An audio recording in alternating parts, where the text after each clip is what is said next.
লামা আলী কদম সড়ক ইলিয়াংসা যাচ্ছি। হ্যালো বন্ধুরা, কেমন আছেন? আশা করি ভালো আছেন।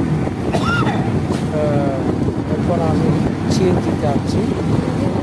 সিএনজিতে মেরেঞ্জা পর্যটন এলাকা হয়ে আমি সরাসরি চকরিয়ার উদ্দেশ্যে রওনা হলাম। এটা হচ্ছে মেরেঞ্জা বাজার। এটা হচ্ছে মেরেঞ্জা বাজার।